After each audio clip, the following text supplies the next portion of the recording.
I just need to establish right here and right now that if a grown adult male releases like actual literal gastrointestinal warfare upon your person, Oh my God. while ostensibly attempting to apologize for shattering your emotional reality, Biological terrorism. that is not a quirky display of vulnerability. That is a biological eviction notice from the relationship. It's a psychological defense mechanism wrapped in sheer, unadulterated disrespect, honestly. It is a sign to pack your bags, change your name, and flee into the night.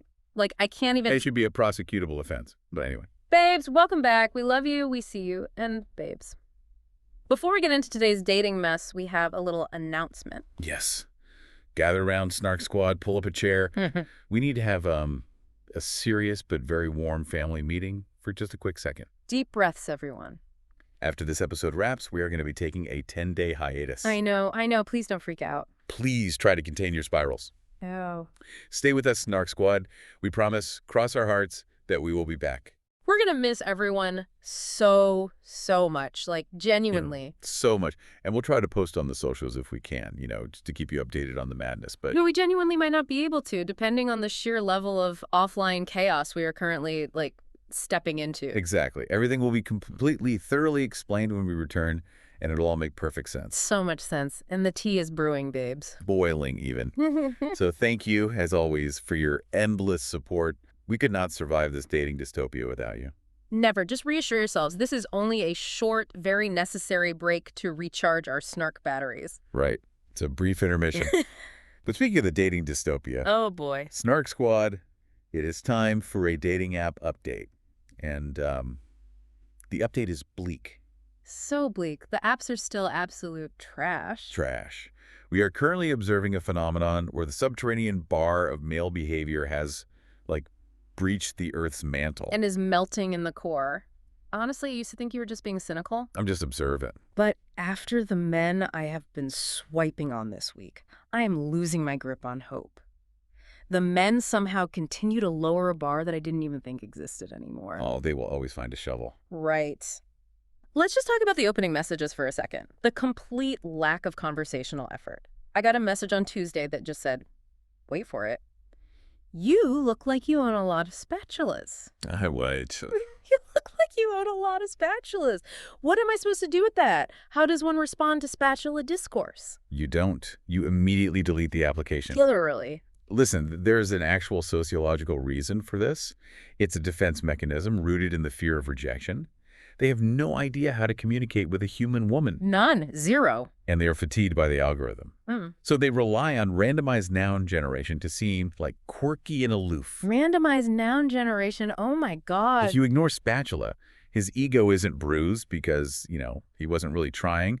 It's a preemptive strike. That makes so much sense, but it doesn't make it any less annoying. And then if you do somehow get past the spatula comment, the conversational flows are just agonizing. Brutal. You match with a guy who looks decently cute, right? He doesn't have a dead fish in his main picture. Which is a massive win in this economy. So true. The fish pictures are a plague. The dead, glassy eyes of a largemouth bass staring at me while a guy in mirrored Oakley sunglasses gives a thumbs up. It's always the Oakleys. Always. It is an immediate, visceral left swipe. I do not care if you caught a marlin off the coast of Cabo. I do not want to see a carcass in your dating profile. Yeah, what are you trying to signal? That you can provide for me in a hunter-gatherer society? We have grocery stores. Exactly. We have Postmates. Yes, and don't even get me started on the weird bathroom selfies. Oh, the damp towels. You can clearly see the toilet seat is up in the background. There's a damp towel on the floor and a single sad bottle of 3-in-1 body wash. Perched on the edge of the tub. It's tragic. We are begging you, please just step outside, have a friend take a photo of you in natural light. Assuming they have friends. True. But anyway, let's say you match and you start talking. I ask a normal human question, how was your weekend? And he replies, good. Devastating. And then I say, oh, I went to a farmer's market, got an iced latte, and read a book in the park. What did you get up to? And he replies, 48 hours later, nothing much. It's like pulling teeth from a very bored, emotionally unavailable shark. Yes. Why even match with me? It is the variable ratio reinforcement schedule of the apps. Yeah. They want the dopamine hit of the match, the tiny digital validation, but they completely lack the executive function to actually participate in the courtship ritual. Exactly. It's so exhausting. Which brings me back to my grand theory. I am honestly convinced that dating apps are not tech companies at all. Oh, here we go with the conspiracy theories. It is not a conspiracy, it is an observation. I think they are a massive, globally funded social experiment designed by a shadow organization of sadistic psychologists, just to see how much psychological damage the human spirit can take before it simply implodes. The goal is not to find you a partner. It's to keep everyone single. Yes. Keep everyone single, swiping endlessly, buying premium subscriptions, and slowly losing their grip on reality. Honestly, after this week, I am fully subscribing to your social experiment theory. Because, speaking of losing my grip on reality and my own chronic delusional optimism, Uh-oh. I have a confession. I need to reveal the biggest piece of dating chaos to you and the Snark Squad. Oh, God, what did you do? I did something, and I need you to not judge me, even though I know you are going to judge me heavily. I am already judging you based purely on the pitch of your voice. Tell me. Okay, so I invited a potential dating app match, Okay. a literal stranger I have known for roughly 2.5 weeks, to my family's Independence Day lake house weekend. I am pausing. Please don't yell. I am taking a deep, meditative breath to regulate my nervous system. You brought a 2-week hinge match to a family holiday weekend. I know. An isolated weekend involving a body of water, inescapable familial dynamics, and literal nowhere to hide. I know how unhinged it sounds out loud, but you have to understand my thought process at the time. I am desperately trying to. We had 2 really good dates. He was charming. He texted back in full, grammatically correct sentences. The bar is in hell. And his profile said he was outdoorsy, so I was picturing the sun, the pontoon boat, the good vibes, you know. All the delusions. I had this whole cinematic montage playing in my head of us laughing on the dock, holding red Solo cups, maybe sharing a blanket while fireworks went off over the water. I thought, this is it. This is the effortless summer romance I have been manifesting. That is not a thought process. That is a hallucination brought on by chronic romantic delusion and a fundamental misunderstanding of pacing. Okay. You completely bypassed the essential stepping stones of courtship. You skip the coffee date, the dinner date, the meet one trusted friend date. I fast-tracked it.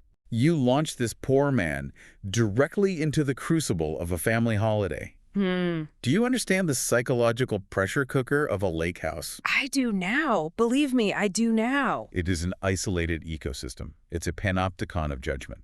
If things go wrong, you cannot just say, well, it's getting late, I should call an Uber. No Ubers on the lake. You are trapped on a piece of floating fiberglass in the middle of a lake with your father staring at the guy, silently evaluating his ability to tie a nautical knot. You forced intimacy way too early. And the forced intimacy backfired spectacularly. Oh my God, the introductions were so unbelievably awkward. Let's hear it. Paint the picture. My dad didn't even say hello properly. He just immediately asked him what his 5-year financial plan was while handing him a lukewarm hot dog. Classic dad maneuver. My mom kept calling him Justin for the first 4 hours. His name is Jared.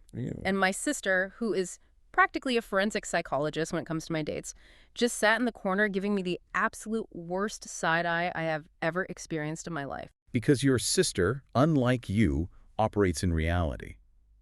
She recognized the sheer insanity of the situation. So tell me, did the date survive meeting your family? Did Jared, not Justin, endure the weekend? Or did the situation devolve into complete chaos? Complete and utter chaos. Obviously. By Saturday afternoon, the conversational well had completely run dry. We had talked about his job, his dog, my dog, and then nothing. The dreaded silence. We were just sitting on the pontoon boat, listening to the gentle lapping of the water, wrapped in a silence so thick and suffocating you could cut it with a machete. Oh, wow. It wasn't a comfortable silence. It was the silence of 2 strangers realizing they have absolutely nothing in common outside of a dark cocktail bar. Yep. The vacation goggles wore off when you remove the ambient noise of a date, the bartender, the menu, the lighting, and you just have to exist with someone in broad daylight. The cracks show immediately. The cracks became craters, and then, because he wanted to prove how outdoorsy he was, he refused to wear sunscreen. Oh, no. A rookie mistake. He ended up getting a horrific, blistering sunburn on specifically his knees and the top of his feet. The lure spots. So he spent the entire fireworks display groaning in pain, complaining about the humidity, and asking my mom for aloe vera. So your cinematic romantic montage, turned into a hostage negotiation in a burn ward. It really did. This is a masterclass in why we do not accelerate the timeline. So the ultimate question remains, are we anticipating a second date, or did the lake house claim another victim? I mean, I texted him yesterday afternoon saying, hope your knees are feeling better, with a little sunshine emoji. Naturally. And it has been left on red for a solid 36 hours. Yeah, he's gone. So I think the lake house claimed him, but a tiny delusional part of me is like, maybe he's just really busy at work. Maybe he dropped his phone in the lake right before he left. He did not drop his phone in the lake. Are you sure? He's not busy at work. He is currently in witness protection trying to erase the memory of your father's interrogation about his 401k and the searing pain of his irradiated kneecaps. Okay, ouch. Let the man go. You need to be studied in a clinical lab for this level of unyielding hope. Okay, you are right. The lake house took him. R.I.P. Jared. But let's move on to things that actually bring me joy, never judge me, and do not leave me on read. Please. Snark Squad. I made Biscoff banana pudding and babes. It may have fundamentally changed the trajectory of my life. Finally, a subject where your unbridled enthusiasm is actually warranted and scientifically backed. I am not exaggerating when I say it is the single greatest thing to ever come out of my kitchen. I am a culinary genius. Walk us through the genius. Okay, so you layer the creamy, rich vanilla pudding, the perfectly sliced fresh bananas, and instead of using regular, boring vanilla wafers, you use Biscoff cookies. Brilliant. And then, this is the secret, you melt a little Biscoff cookie butter in the microwave and drizzle it over the top layer. Oh, wow. When it sits in the fridge overnight and those cookies soak up the pudding and get that perfect, dense, cake-like texture. Yes. I demand that Biscoff be categorized as its own distinct food group by the FDA. I will passionately co-sign this movement. Let's analyze this for a second, because banana pudding, historically, is a criminally underrated dessert. Criminal. People sleep on it because it feels like a retro Southern potluck dish. But when executed correctly, the textural contrast between the aerated pudding, the structural integrity of the fruit, and the softened cookie is mathematically perfect. It's art. And substituting Biscoff. That is an elevation of flavor profiles.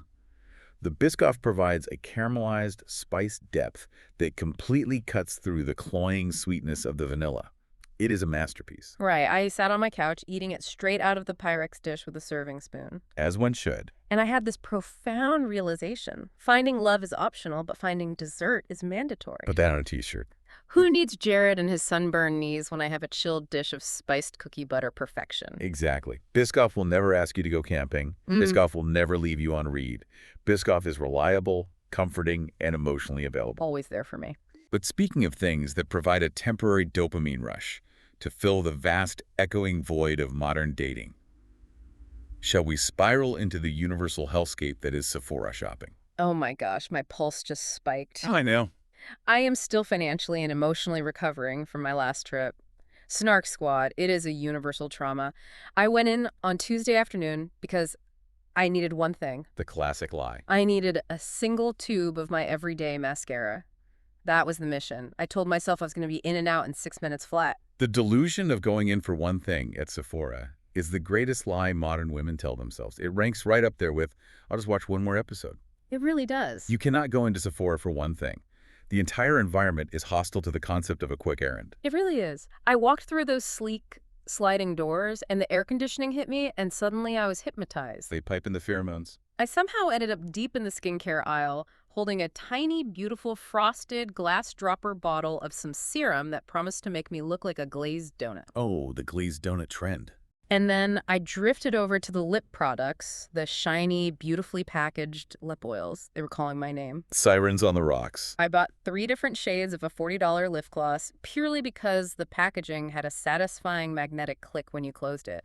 Why am I paying $40 for something that is essentially tinted Vaseline? Because, as we must constantly remind ourselves, Sephora is not a store. It is a beautifully lit financial trap designed by retail psychologists to manipulate your sensory receptors. It's a trap. Let's break down the architecture of the trap. The stark, black and white striped branding creates visual stimulation. The pumping pop music elevates your heart rate. Yeah, I'm always sweating in there. And then, the mirrors. The blinding ring lights at every end cap that somehow manage to highlight every single microscopic flaw, pore, and fine line on your face, plunging your self-esteem into a deficit. Yes. You look in those mirrors and suddenly think, wow, do I look this tired in real life? Exactly. They create the insecurity, and then they conveniently place the $60 blurring primer and the color-correcting concealer right in front of you as the antidote. Oh my God, they do. It is the Gruen effect in full force. You become disoriented. You forget your original purpose, which was the mascara, Completely forgot about it until checkout. and you succumb to impulse buying. It's casino, but instead of poker chips, you are gambling with Charlotte Tilbury contour wands and rare beauty blushes. Well, I gambled and lost. I self-soothed my way into a small financial crisis. How was the damage? I left with a basket full of peptide lip treatments I already own, a cream blush in a shade I will literally never wear, a setting spray that smells like a tropical vacation, and finally, my single mascara. Naturally. When the cashier read the total, my soul actually left my physical body. I had to tap my Apple Pay with my eyes closed. The blind tap. But the little black and white bag was so heavy and satisfying. Your bank account is weeping in the corner, but your cheekbones will be luminous. It is the exorbitant price we pay for temporary sanity in this world. It really is. But babes, enough about our own romantic disasters. Yeah. Let's get into little singles, because somehow these people are making us feel a little better about our own dating lives. That is an incredibly high bar to clear, but they somehow managed to vault right over it. Let us unpack the absolute psychological warfare of Season 1, Episode 3, Palm Springs State of Mind Games. Snark Squad, if you haven't watched yet, please pause this, go watch the episode, and come back, because we are diving right into the deep end of the messy love triangle. Sammy, Steph, and Krista. The tension in this house is palpable, and I am dying to tell you what happened. We have to spiral about this. Let us establish the foundational setup here, because the context is everything. Sammy and Steph have a secret history. They had been hooking up for months before this show even started filming. Such a messy history. They have this deeply established, emotionally fraught dynamic. But now they are in this house in Palm Springs, and Sammy is completely, utterly distracted by Krista. Who has basically been crowned the princess of the house. Exactly. Sammy is treating this vacation like an all-you-can-eat buffet of female attention. And Steph is standing there, holding an empty plate, watching him load up on prime rib. It is so painful to watch. Steph clearly has real, deep, foundational feelings for this man. Unfortunately for her. She genuinely thinks, despite all the evidence to the contrary, that he could be her person. And Sammy knows this. He absolutely knows the power he holds over her. Oh, he revels on it. So, late at night, after all the drama of the previous day, Sammy sneaks into Steph's bed to, quote-unquote, apologize for hurting her feelings regarding his blatant flirting with Krista. Yes, the infamous apology scene. Let us scientifically break down the anatomy of the worst apology ever recorded on television. Okay, picture it. He climbs into her bed. It's dark. It's quiet. She is vulnerable. This is the moment, right? You'd think. You think they are going to have a deep heart-to-heart conversation. You think they're going to cuddle. He's going to stroke her hair, look into her eyes, and explain his conflicted feelings. Again, your delusions. He is finally going to give her the validation she is starving for. And what does Sammy do? Do tell. He literally farts loudly in her bed and ruins the entire emotional gravity of the moment. It was a sonic boom of disrespect. I was sitting on my couch, eating my Biscoff pudding, trying so hard to find the romantic silver lining. Why? Why do you do this to yourself? I was thinking, well, maybe he's just really, really comfortable with her. Like, you only do that around someone you feel completely safe with, right? Maybe it's a sign of ultimate intimacy and breaking down barriers. Please stop. Stop trying to paint glaring red flags green. It is not intimacy. It is not comfort. It is peak weaponized incompetence, deployed specifically to derail a high-stakes emotional conversation. You think it was on purpose? Think about the psychology here. Sammy knows he's in the wrong. He knows an actual apology requires vulnerability, accountability, and the emotional labor of holding space for Steph's pain. He does not want to do that labor. That's true. He avoids feelings like the plague. So what does he do? He introduces biological warfare, a literal act of disgust, to completely shatter the tension. He used it as an escape hatch. Exactly. It forces a reaction, a laugh, a groan. It breaks the heavy atmosphere, and it allows him to completely bypass the actual apology. It is a regressive tactic. He acts like a child, so she cannot hold him accountable as an adult. Oh my God, you are blowing my mind right now. And the worst part? It worked. He didn't apologize, the tension dissipated, and then he just went to sleep. It is a masterclass in emotional evasion. Ugh, you are so right. It was so gross, and it makes me so mad for her. And Steph is just left lying there in the dark, breathing in his toxic fumes, still entirely brokenhearted and unvalidated. Pitiful.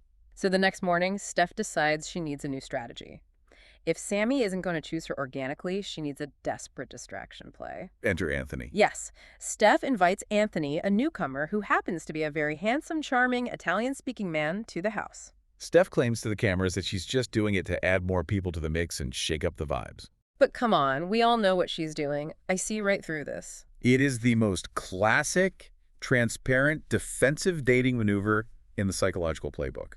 It is triangulation. Ooh, triangulate. She wants Anthony to distract Krista, to pull Krista's attention away so that Sammy will suddenly feel a sense of scarcity and pivot his romantic focus back to Steph.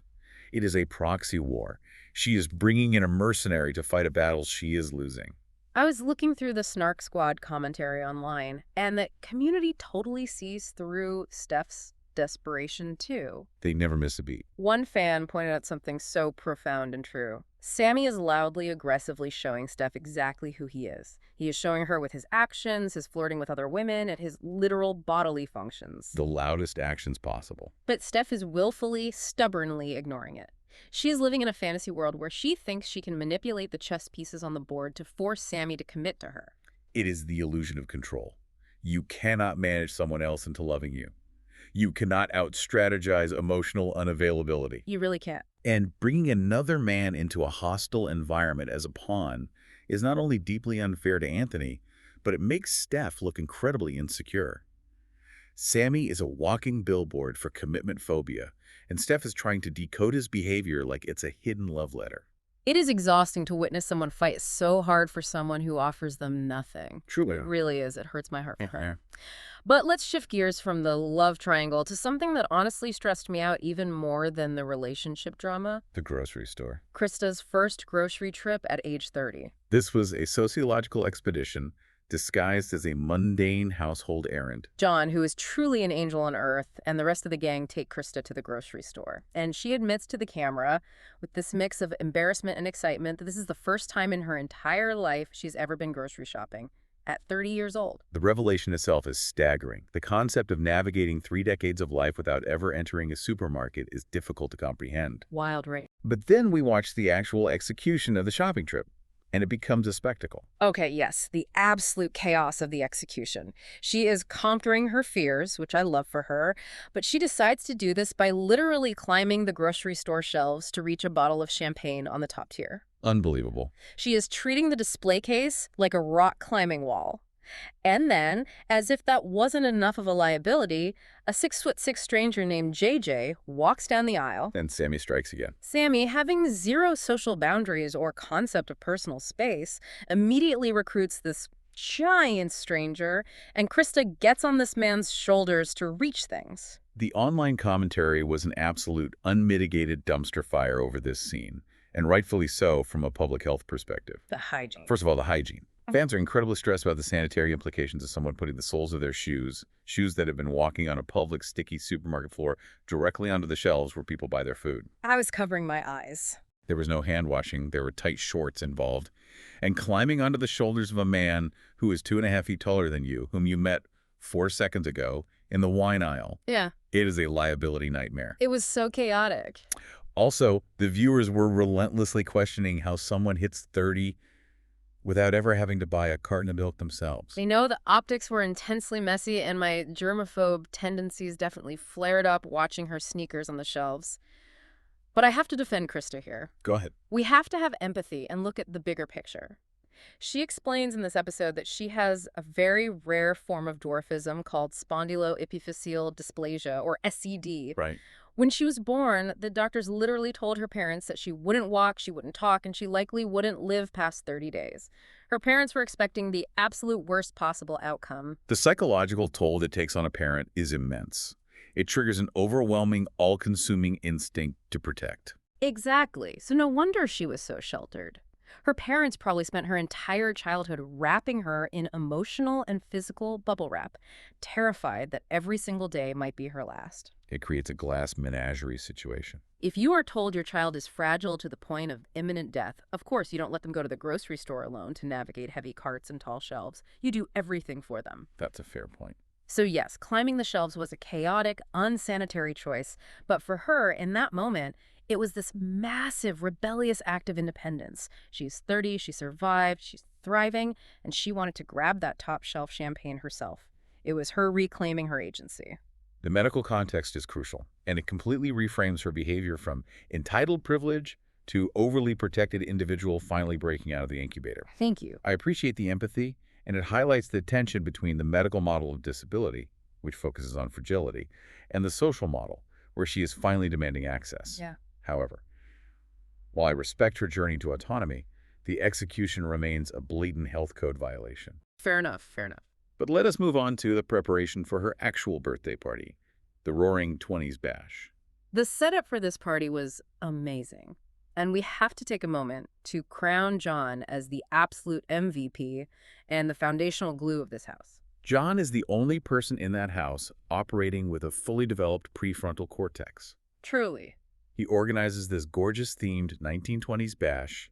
He builds a massive champagne tower, which, by the way, building a precarious, towering structure of fragile glass, while simultaneously complaining about the daily struggles of reaching high things, is a fascinating, ironic juxtaposition. He likes to live on the edge. But he is the house therapist. He is trying so hard to elevate the environment and make this a beautiful event for Krista, despite the toxic undercurrents of the house. And then the true hero of the episode arrives. Krista's best friend, Jazz, flies in for the party. Jazz is a tactical nuke of reality dropped right into the middle of the Palm Springs delusion. I am obsessed with Jazz. She walks in, drops her bags, and within 5 minutes of observing the room, she has completely clocked the messy house dynamics. Immediately. Krista pulls her aside and tells her everything that's been going on with Sammy, Steph, and Anthony. And Jazz immediately, effortlessly cuts through the delusion. She doesn't miss a thing. Jazz rightly points out that Steph inviting Anthony was incredibly shady. She sees the proxy war. She sees the triangulation. She named it right away. I love Jazz for bringing the brutal honesty that this house so desperately needs. She is not blinded by the Palm Springs sun, the free alcohol, or Sammy's manipulative charm. A fiercely loyal, perceptive best friend is the greatest asset anyone can have in the dating world. They are the objective third-party auditor. Yes, you need an auditor. When you are in the thick of a toxic dynamic, you lose your perspective. Your baseline for acceptable behavior gets skewed. Jazz recognized immediately that Steph was operating out of self-preservation and jealousy, not hospitality. She read the room with terrifying surgical accuracy. Stan Jazz. But Jazz's arrival wasn't the only dramatic entrance. Let us discuss the Eddie and JJ confrontation. This was 20 years in the making. This backstory was so intense and actually broke my heart. JJ reveals that 20 years ago, at her very first Little People of America convention when she was only 17 years old, she kissed a guy named Eddie. Just a kiss. Just a simple kiss. But Eddie, trying to boost his own ego, then went around and spread awful, graphic, completely fabricated rumors that they had hooked up, completely ruining her reputation within this tight-knit community. Disgusting. She was so traumatized that she stopped going to conventions because of it. We have to understand the sociological weight of the LPA conventions for this community. It is the epicenter of their social network, their dating pool, and their shared cultural experience. It's their whole world. For Eddie to weaponize a rumor and effectively exile a 17-year-old girl from her own primary support system is a profound act of relational aggression. It is deeply toxic. It is the scarlet letter effect magnified by the small size of the micro-community. And then, the absolute audacity. Eddie actually arrives at the Roaring Twenties party. Of course he does. He walks in, says hi to everyone, and completely ignores JJ. He acts like nothing ever happened between them. He won't even make eye contact with her. Because cowards cannot look their victims in the eye. Yeah. Acknowledging her presence would require acknowledging his past cruelty, and his ego cannot sustain that blow. But JJ, oh my gosh, the bravery during a game of Never Have I Ever, which, by the way, is the absolute most dangerous game to play in a house full of secrets and alcohol. The terrible idea. JJ boldly takes her moment. The prompt is, never have I ever kissed someone at this table. JJ looks dead at Eddie, holding his gaze, and says, I think you and I made out. Iconic. And Eddie tries to play dumb. He stammers, he deflects, he tries to deny it. It was a masterclass in confronting a bully and holding a toxic man accountable. Eddie's cowardice was on full high-definition display. He tried to shrink away from the moment, relying on the passage of 2 decades to shield him from consequence. He thought he got away with it. But JJ refused to let him rewrite history. I was standing up in my living room applauding her, taking her power back in public after carrying the suffocating weight of a false rumor for 20 years. Yeah. That is fierce. Oh, so fierce. That is profound maturity. That is exactly how you exorcise a ghost from your past. You shine a bright light on them until they wither. It was so incredibly empowering. I was cheering for her. But unfortunately, that was the only empowering moment of the party. Because we have to talk about the sequence of events that actually ruined my night. Brace yourselves. The cake, the kiss, and the bestie bomb. Snark Squad, I am still unwell over this. This specific scene should be transcribed and studied in abnormal psychology courses under the chapter Intermen Reinforcement and Emotional Manipulation. Okay, the setup. Krista is out of the house with Jazz getting ready. Sammy and Steph are alone in the kitchen, tasked with making homemade whipped cream for Krista's birthday cake. A recipe for disaster. The tension is incredibly thick. They start playfully fighting. She gets whipped cream on his face. He wipes it off. The eye contact is lingering. And suddenly, they are making out. Shocker. Not just a quick peck. A heavy, intense, passionate makeout session right there leaning against the kitchen counter. And my delusional optimist heart soared. Of course it did. I was screaming at the TV, yes, he is finally choosing her. The undeniable chemistry won. He is committing to Steph. They are going to be together. Your optimism is a terminal illness that prevents you from seeing reality. Oh. How could you possibly watch the preceding 48 hours of his behavior and think a kitchen makeout meant commitment? Because there was passion. I thought the kitchen makeout was the turning point. I thought the physical connection was breaking through his walls. But then, the devastation. Break down the devastation step by step so the Snark Squad understands the sheer, calculated cruelty of what transpired. Right after they pull away from this heavy makeout session, they are still catching their breath. The air is charged. Sammy looks at Steph, gives this casual little smile, and says, "Thanks, bestie." Thanks, bestie. Thanks, bestie. Who says that? Who on earth says that? A psychological terrorist. That is who. I spiraled entirely over this. I lost my mind. The online threads were screaming, caps lock engaged, completely losing their collective minds. You cannot stick your tongue down someone's throat, exchange saliva in a deeply intimate manner, and then, in the very next breath, categorize them with the exact same term you use for the person who holds your purse when you go to the bathroom. Exactly. Bestie is a platonic demotion delivered mere seconds after a massive romantic escalation. It is emotional whiplash. It shattered her. You could see her face completely fall. Her eyes just glazed over. It was so mean. It is not just mean, it is highly strategic. It is designed to keep her entirely off balance. He is breadcrumbing her. Oh, totally. He gives her the intense physical intimacy she is desperately craving, the reinforcement, and then immediately throws up a massive verbal brick wall to ensure she knows she has no actual relational claim on his heart. It induces cognitive dissonance in her brain. She doesn't know which way is up. She is thinking, his actions say lover, but his words say friend. This keeps her confused, compliant, and constantly trying to solve the puzzle of his affection.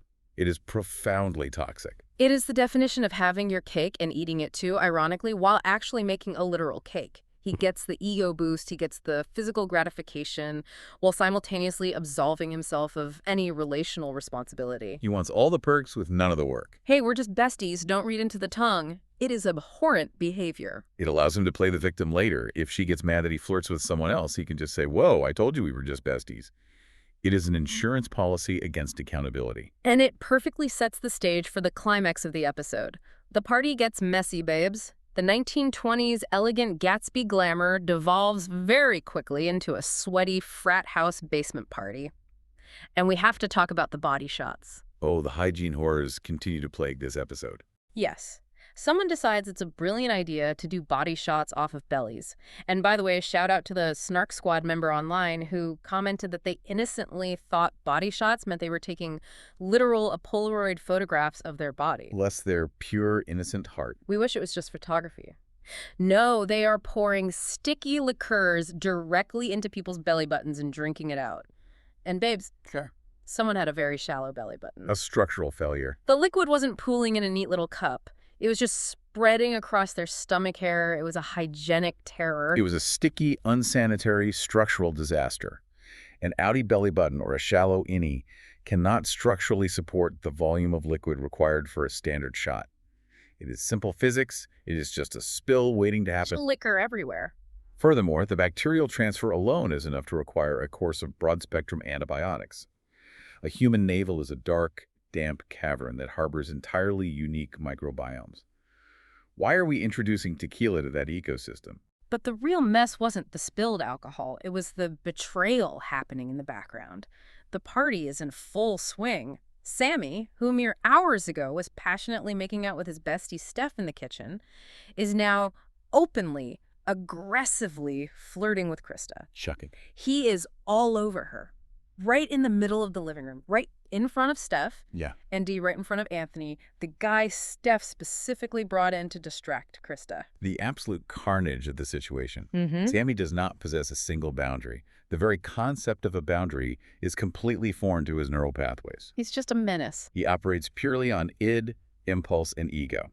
He sees as shiny objects, Krista, and he pursues it, entirely regardless of the emotional collateral damage occurring in his immediate peripheral vision. Steph is standing there holding a drink, just watching the man she loves flirt with another woman. She is absolutely devastated. Her heart is actively breaking on camera, and she can't even intervene because he already established they are just besties. She trapped herself. And Anthony is just standing there looking so confused, like, wait, didn't you invite me here for her? Why is that guy all over her? It is a complete systemic disaster. My final analytical verdict on this climax is that Sammy is a black hole of validation, consuming everything and everyone around him without a second thought.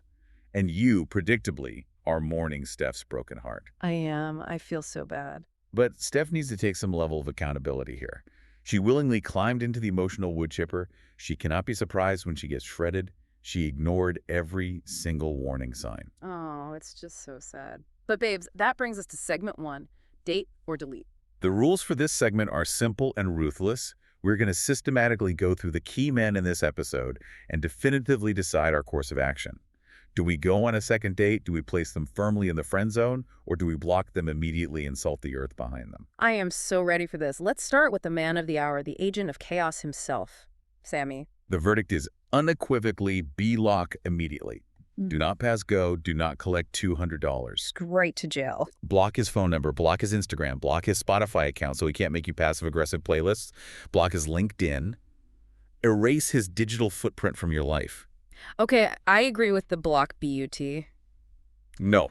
No buts. I have to admit, as a delusional optimist, I do see the magnetic charm. Like, when he's smiling and joking, he has this incredibly potent energy that makes you feel like you are the absolute center of the universe. I can see why Steph fell for him. He's funny, he's charismatic, he knows exactly what to say to make you feel special in the moment. I'm laying down the law right now. I do not care how bright his smile is or how much charisma he oozes. Charisma is often just a mask for manipulation. Yeah, true. Any man who utilizes a bodily function, a fart during a heartfelt apology about breaking your heart, and then proceeds to call you bestie immediately after a kitchen makeout session, belongs in the digital trash incinerator. Okay. He is a walking biohazard to your mental health and emotional stability. Block immediately. You're right, you're right. I need to be stronger. The bestie comment is unforgivable. Okay, next up, John, the MVP of the house. For John, the verdict is friend zone. But hear me out. It is the highest, most elite, platinum tier of friendship possible. It is the VIP lounge of the friend zone. Absolutely. John is incredible. He organized a gorgeous, thoughtful party. He acts as the house therapist, constantly checking in on everyone's feelings and making sure people feel seen. He's a gem. He is universally beloved by the Snark Squad on Reddit, which is basically statistically impossible to achieve, but he's giving very strong platonic roommate energy right now. Exactly. He is the guy you want to go to brunch with on a Sunday morning to complain about the Sammys of the world. He's the guy who will help you move a heavy couch up a flight of stairs without complaining. He would totally build IKEA furniture for you. He provides safety and stability, but romantic chemistry. I am not sensing the necessary friction or spark. He's the ultimate best friend, but not the boyfriend. Friend zone. Agreed. We love you, John, but platonically. Okay, what about our newcomer, Anthony? The verdict for Anthony is second date. Yes. Swoon! He is so cute. He was dressed so well for the Roaring Twenties party. And babes, he speaks Italian. When he walked in dropping fluent Italian phrases, my knees literally went weak. Let's look at his behavior objectively. He was dropped into an active psychological war zone. Without a helmet. Steph manipulated his presence to use him as a human shield and a pawn against Sammy's wandering eye. Yet despite being triangulated in a game he didn't even know he was playing, he remained entirely respectful. He was such a gentleman. He genuinely seemed interested in getting to know Krista, he didn't engage in the toxic drama, and he handled the absolute chaos of the body shop party with relative grace. He deserves a second date in a calm, neutral environment, far, far away from this house. Please, Krista, if you are listening, look at the nice, tall, Italian-speaking man and ignore the walking red flag that is Sammy. Okay, final man on our list, Eddie. The verdict is B-lock, report as spam, delete the contact, burn the phone, and throw the ashes into the deepest trench of the ocean. 20 years. 2 full decades have passed. And he still cannot look a woman in the eye and own up to the fact that he was a cruel, rumor-spreading jerk to a 17-year-old girl. So cowardly. When confronted directly, his first instinct was still denial, deflection, and cowardice. People absolutely have the capacity to grow and change over 20 years, but Eddie has clearly remained stagnant in his toxicity. Burn the phone. Literally throw it in the ocean. Which perfectly transitions us to segment 2. Green flags and red flags. We are choosing the absolute biggest green flags and red flags from the entire episode. We have to debate these. I'll start with my biggest green flag. Proceed with your analysis. My biggest green flag is Jazz. Just her entire existence and demeanor, flying across the country just to protect Krista's peace, check the vibes of the house, and read the room for her best friend. A true friend. A brutally honest best friend who isn't afraid to look you in the eye and tell you that the guy you like is being shady, or that the other girl in the house is manipulating the situation. That is the ultimate green flag in life. Everyone needs a Jazz in their corner. It is a phenomenal pick. Having a trusted, objective auditor for your dating life is essential for survival. My pick for the biggest green flag, however, is JJ confronting Eddie at the table. That's such a good one. To hold on to the trauma of a ruined reputation for 20 years, to literally step away from your own community because of the pain it caused, and then to sit across from your tormentor and calmly, boldly call him out. Iconic. Taking your power back like that is incredibly mature, fierce, and an ultimate green flag for her unpersonal development. It shows she has done the deep internal work to heal and will no longer accept disrespect or allow him to control the narrative. It was so powerful. It gave me chills. Okay, on to the dark side. The biggest red flags. My pick goes to my girl, Steph. Oh, absolutely. I love her. My heart physically hurts for her. But her biggest red flag is her fundamental delusion. Thinking that bringing another man, Anthony, into the house would somehow magically fix her broken relationship with Sammy. It is the geopolitical strategy of dating, employing proxy warfare, and it universally fails. Yes. If a man does not want to commit to you, parading another handsome guy in front of him is not going to suddenly make him realize your intrinsic worth. Never works. It might make his ego flare up, it might make him temporarily competitive, like a dog with a bone, but it will never, ever create genuine love, respect, or a foundation for a healthy relationship. It is a massive red flag of deep insecurity and toxic manipulation. I agree entirely with your assessment of Steph. My biggest red flag, however, is simply Sammy's entire existence in this episode. Just his whole being. Specifically, the precise delivery of the "thanks, bestie" comment. It requires a special, chilling level of sociopathy to execute that maneuver with a smile. Truly chilling. It is a masterclass in toxic manipulation, breadcrumbing, and keeping women tethered to you as backup options while you actively explore other avenues. It shows a complete lack of empathy for her emotional state. It is the reddest flag waving furiously in the Palm Springs wind. It's basically a neon sign flashing runaway. Danger. All right, Snark Squad, time for segment 3. We could never. This is where we discuss the most unbelievable, unhinged decisions from the episode and explain exactly what we would have done differently. I'll go first. Let the spiraling commence. We could never let a man fart on us while trying to apologize for breaking our heart and then just quietly, submissively go to sleep. Preach. I'm sorry, but if Sammy climbed into my bed, delivered a biological weapon, and tried to laugh it off as a joke while my heart was breaking, I would have immediately kicked him out of the bed. Out of the bed, out of the house. I would have kicked him out of the room. I would have literally thrown his pillow and his stupid little suitcase into the hallway. You do not get to disrespect me in my own sleeping sanctuary, avoid a serious conversation, and then close your eyes. It would have been an immediate, forceful eviction. The sheer lack of a hostile, boundary-enforcing response from Steph is deeply concerning. It shows how incredibly low her standards have fallen for his behavior and how much she is willing to endure just to keep him near her. It breaks my heart. We could never... Wait, no, it's your turn. What is your boundary? We could never reach the age of 30 without ever stepping foot inside a grocery store. Oh, boy, here we go. I knew you were going to bring this up again. Now, I understand the medical context. I understand the sheltered upbringing due to the severe early prognosis. I have empathy for the parental terror that creates that dynamic. But 30 years, It is a long cut. 3 full decades of life on Earth without ever entering a Trader Joe's, a Whole Foods, or a local Ralph's. It is a staggering level of insulation from the basic mechanics of human survival and societal participation. Okay, fair. But setting the past aside, if we did go for the very first time at age 30, we could never climb the shelves in tight shorts and mount a 6'6" stranger's shoulders. You would have handled it so differently. You would have been so proper. I would have handled it with basic decorum. I would have found a store manager. I would have utilized a mechanical reaching tool. A mechanical reaching tool? I'm dying. I would have politely asked the tall man to simply hand me the bottle using his own arms. I would not have mounted him like a piece of equestrian equipment in the middle of the champagne aisle.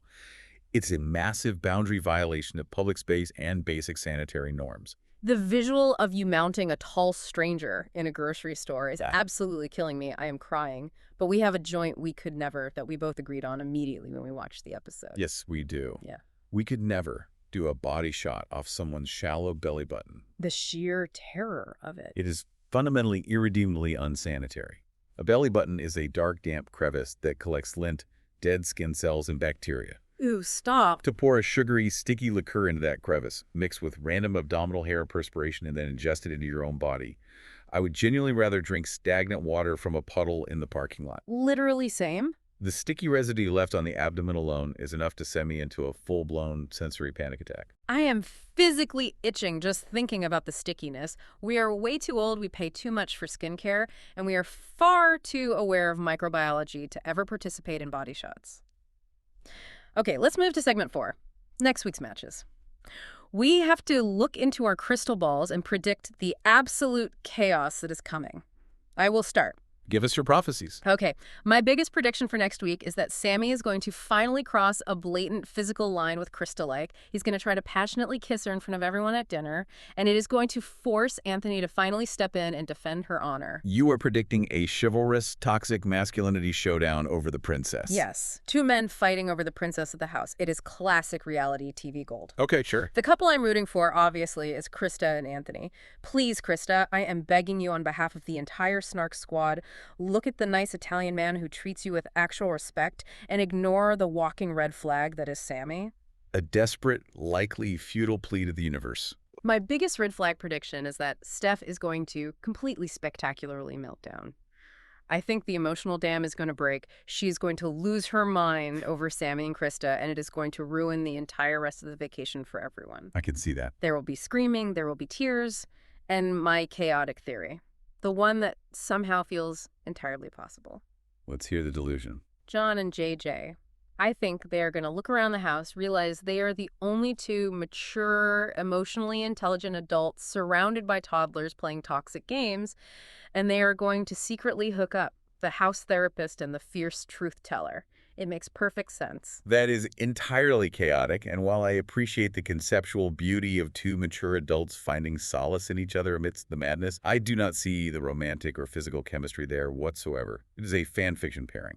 Here's my turn. Okay, hit me with your clinical analytical predictions. My biggest prediction is that Steph is going to bypass Sammy completely and confront Krista directly about the flirting, which is the absolute wrong move psychologically and socially. Oh, she definitely will. You do not attack the other woman when the man is the one who owes you loyalty and respect. But Steph is blinded by her deep attachment to Sammy. Her brain cannot handle the cognitive dissonance of him being the villain. So she will direct her venom at the easiest, most available target, Krista. Oh, that is so true. So toxic and so sad. It's classic internalized misogyny. Wait, who is the couple you're actually rooting for? Honestly, I am rooting for John and a quiet Airbnb entirely by himself. Stop it. I am dead serious. The man is doing way too much uncompensated emotional labor for these people. He needs to pack his bags, rent a solitary cabin in the woods, turn off his phone, make himself a plate of your Biscoff pudding, and take a long bubble bath. He deserves profound peace. He really does. What about your red flag? My biggest red flag prediction is the looming presence of more people from their past showing up. The Little People of America convention clearly has decades of messy, interwoven lore. Eddie was just the tip of the iceberg. I predict more ghosts are going to arrive at that front door and completely destabilize the fragile ecosystem of the house. The LPA conventions sound wilder than anything on Bravo. Okay, what is your chaotic theory? Bring the chaos. My chaotic theory is that Sammy, having exhausted his manipulative games with Steph and potentially hitting a solid wall with Krista if Anthony steps up, is going to get bored. What does Sammy do when he gets bored? He ruins lives. He seeks validation. I predict he is going to try to date Jazz. And no, Jazz would absolutely destroy him. Exactly. Sammy has zero boundaries and a massive ego. He loves a new, shiny object. Jazz is beautiful, she's fiercely confident, and she is new to the house. Oh my God, he totally would. He will absolutely try to hit on her, completely, blissfully ignoring the fact that she's Krista's best friend and has already clocked his toxic behavior. And Jazz will verbally, surgically eviscerate him on national television, and it will be incredible to witness. Oh my gosh, wait. I actually think your chaotic theory is way more likely than mine. Sammy trying to flirt with Jazz and getting absolutely roasted into oblivion is exactly the kind of mess his ego would stumble into. It's inevitable. I retract my John and JJ theory. I want the Jazz and Sammy showdown. I need it for my soul. We can only hope the reality TV gods bless us with such a poetic outcome. Babes, I am so stressed but so deeply entertained by this show. But sadly, we have reached the end of today's recap of the mess. Before we officially sign off, a final, earnest reminder to the Snark Squad. We are taking a 10-day break. 10 whole days. Do not panic, do not unsubscribe, do not send out search parties. We are simply stepping away to gather ourselves, collect some truly chaotic stories, and we promise the return episode will be overflowing with absolute unmitigated messes. Thank you profusely for the love and support you constantly show us. We see you. Yes, we literally could not do this without you. And while we are gone, we have some audience engagement questions for you. We need you to sound off. Snark Squad, we need to know. Have you ever brought a date to a family event way too early, and did they survive? Highly doubt they survive. Was there a lake house involved? Was there an intense 401k interrogation? I need to hear these specific disaster stories to validate my theories on human behavior and the dangers of forced intimacy. Secondly, what is the absolute best dessert you have ever made? Does it rival the structural and flavor perfection of the Biscoff banana pudding? It probably doesn't, but you can try. If so, you are legally required to provide the recipe. And finally, tell us, what is the most dangerous place for your wallet? Is it the hypnotic fluorescent lighting of Sephora, or is it somewhere else? Target, Ulta, the Container Store.